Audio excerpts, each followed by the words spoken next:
ये कहा जाए ना बर्बाद हो रहे, ये लफ्ज ठीक होंगे। जब पूछा जाए तो आपसे पूछना चाहता हूं, क्या इसमें बच्चों की गलती है, मां बाप की कोई गलती नहीं है? भाई तस्वीर का एक रुख ही हमने देखा, दूसरा कभी सोचा आपने माँ बाप की भी कोई गलती है कि नहीं? फुज़ैल बिन इयाज़ घोड़े पे बैठ के जा रहे हैं और घोड़े पे बैठते जब वो जा रहे हैं तो चलते चलते उनका घोड़ा बिदक गया, बिदकना समझते आउट ऑफ कंट्रोल हो गया, तो उन्होंने घोड़े को छोड़ा और उन्होंने बांधा एक जगह और सजदे में चले के रोने लगे। लोगों ने देखा वो रो रहे हैं तो करीब गए, कहा हुजूर ये घोड़ा परेशान कर रहा था, उसको घास दिखाते, उसे खिलाते पिलाते प्यार करते, ये आपने नमाज पढ़ना क्यों शुरू कर दी और आप रो क्यों रहे थे? तो आपने फरमाया कि मुझे अपने हुजूर की हदीस याद आ गई। अल्लाह के रसूल फरमाते हैं कि जब कोई बंदा अपने मालिक का कहना मानना बंद कर देता है तो उसके नीचे वाले उसका कहना मानना छोड़ देते हैं। मैं समझ गया कि जरूर मेरा रब मुझसे नाराज हो गया, मुझसे कोई नाफरमानी हो गई है, जो मेरा घोड़ा तक मेरी बात नहीं मान रहा है। तो मैंने पहले ये सोचा कि पहले रब को मनाऊं, अपने मालिक की बारगाह में मैं झुक गया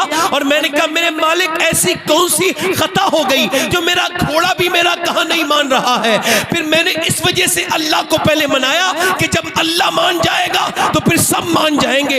इसका मतलब साफ साफ है, जब बच्चे पे कहना ना माने, जब तुम्हारे छोटे भाई तुम्हारा कहना ना माने, जब तुम्हारी बीबियां तुम्हारा कहना ना माने, तो लड़ने झगड़ने की जरूरत नहीं है। सोचो कि कितना तुम अपने रब का कहना मानते हो, और अगर तुम अपने रब के नाफरमान हो तो इधर उधर न जाओ, रोना बंद करो।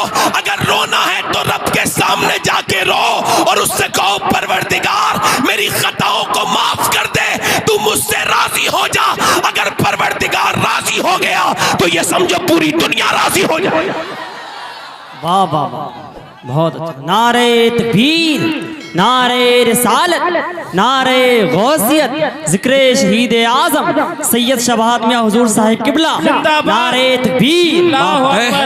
जरा मेरी तरफ देख के बताओ मैं गलत कह रहा हूँ या सही कह रहा हूँ? अच्छा ये देखें, मैं आपसे पूछा हूँ, माँ जब तक नेक नहीं होगी, बाप जब तक नेक नहीं होगा, जब तक बच्चे नेक नहीं हो सकते। अल्लाह के रसूल फरमाते हैं बच्चा अपने बेटा अपने बाप का राज है। क्या है बोलो? राज से हमारे बुजुर्गों ने क्या लिखा है? उनका इसका मतलब यह है कि जो बाप छुप के करता है कभी कभी बेटा खुल के कर देता है। जी नहीं, बाप बिल्कुल आम सा इंसान है और बेटा आलिम बन के चमक गया। मतलब बाप की मेहनतें मशक्कतें, बाप की सारी कमाई बेटा था, बेटे को अल्लाह ने इतना बुलंद कर दिया कि अपने बाप की आंखों का नूर बन गया। और बाप अंदर अंदर गुनाह करता था, मगर बेटे ने ऐसा गुनाह कर दिया कि सारे खानदान की इज्जत। कभी कभी ऐसा होता है। क्या कभी कभी ऐसा होता है? अब सिर्फ आप ये कहते रहेंगे कि सिर्फ बच्चों की गलती है, नहीं नहीं, कभी कभी बाप को भी सोचना चाहिए। जब तक बाप मस्जिद में नहीं जाएगा बच्चे पीछे कैसे जाएंगे बताओ आप? जब तक बाप नेकी नहीं करेगा बच्चे कैसे नेकी करेंगे?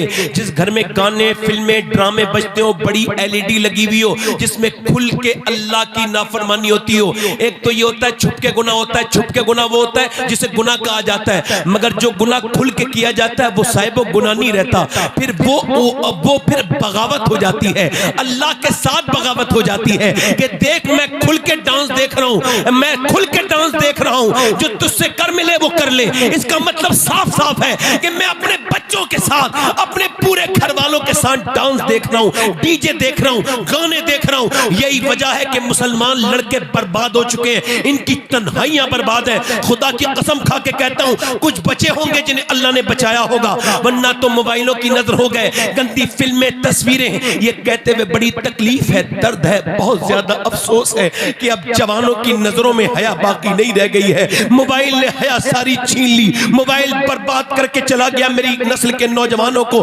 मैं आपसे बस यही कहना चाहता हूं, मैं आपको बताना चाहता हूं, ये जितने खड़े होकर पेशाब करते हैं, ये कानों में लीड लगा के जो गाने सुनते हैं, इन सब की माओ से पूछो कि जब ये पेट में थे तो तुमने फिल्में देखी थी कि नहीं देखी थी? जी इकबाल कहता है लोग मुझसे आके कहते हैं कि करबला में हुसैन ने हक अदा कर दिया, तो मैं कहता हूं पूरी बात कहा करो, अधूरी बात ना कहा करो। पूरी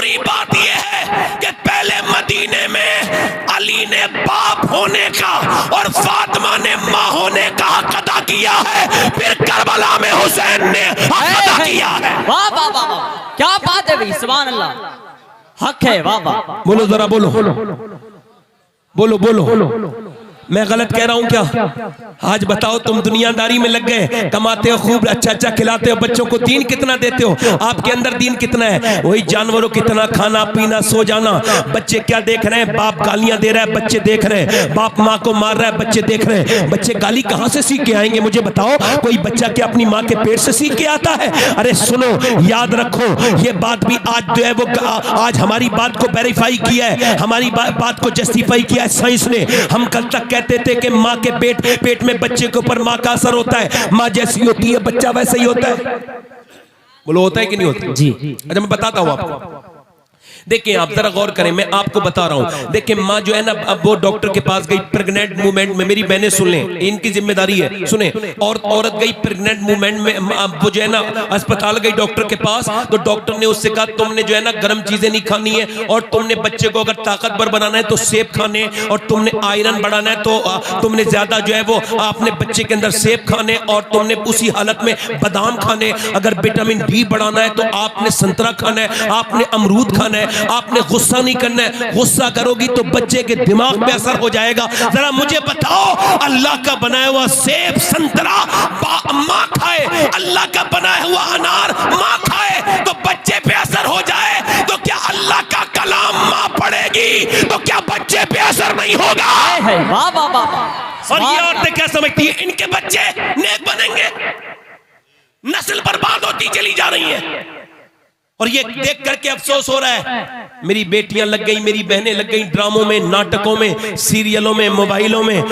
या अल्लाह, ये इनका काम था, इनका काम ये नहीं था। देखें आप, पानीपत में एक बच्चा पैदा हुआ, दिल्ली के बराबर में पानीपत है ना, 80 किलोमीटर 90 किलोमीटर दूर। बच्चा पैदा हुआ, रोने लगा, 1 दिन रोया, 2 दिन रोया, 3 दिन रोया, 4 दिन रोया, 5 दिन रोया, 6 दिन रोया, 7 दिन रोया। डॉक्टर को दिखाया और हकीम को दिखाया तो ठीक नहीं हुआ। 1 महीना गुजर गया, रोते रोते लगातार रोता रहा, न सोता है न सोने देता है। अब के उधर से गुजर के जा रहे थे फखरुद्दीन बाहुद्दीन जकरिया मुल्तानी के दामाद, उन्होंने देखा कि ये बच्चा रो रहा है, कहने लगे अपने मुरीदों से ये बच्चा रो नहीं रहे, अल्लाह की हम्द बयान कर रहा है। कहा कैसे? का आओ दिखाता हूं। वो पहुंचे, जाके बोले कोई है इसके घर में? बाप निकल के आए, कहा जी बताएं। कहा आपका बच्चा अल्लाह का वली है। कहने लगे आपका दिमाग तो ठीक है, आप उसको वली कह रहे हैं, आप मेरे बेटे को वली कह रहे हैं, न सोया है न सोने दिया है। कहा लाओ मेरी गोद में लेके दो। लेके आए तो गोद में लेके कान में कुछ पढ़ा, दूसरे में कुछ पढ़ा, बच्चा खामोश हो गया। बाप बोले आपने क्या पढ़ दिया? बड़े बड़े हकीमों से ठीक ना हुआ। कहा पहले मुझे बाद में बताऊंगा, पहले मुझे बताओ क्या आपकी बीबी कुरान की हाफिजा है? कहा तो सुनो, जब ये बच्चा माँ के पेट में था ना, तो माँ ने उठते बैठते चलते फिरते रोटी पकाते खाना बनाते चक्की चलाते इतना कुरान पढ़ा, इतना कुरान पढ़ा, इतना कुरान पढ़ा कि बच्चे की रूह की ग़िज़ा कुरान की तिलावत बन गई। जब बच्चा पैदा हुआ, माँ चचकी में चली गई, गंदगी में चली गई। माँ ने कुरान पढ़ना नहीं पढ़ा। बच्चे को प्यास लगती थी कुरान की, भूख लगती थी उसकी रूह को, तो तुमने उसे दवाइयां खिलाई। मैंने उसके एक कान में एक आयत पढ़ी, दूसरे में दूसरी पढ़ी, बच्चा खामोश हो गया। उसी बच्चे का नाम हजरत सैयदना अबू अली शाह कलंदर पानीपती है। वाह वाह वाह वाह, सुभान अल्लाह। मैं आपसे पूछता हूं, आप क्या समझते हैं कि आप अपने बच्चों को पाल पा रहे हैं? नहीं।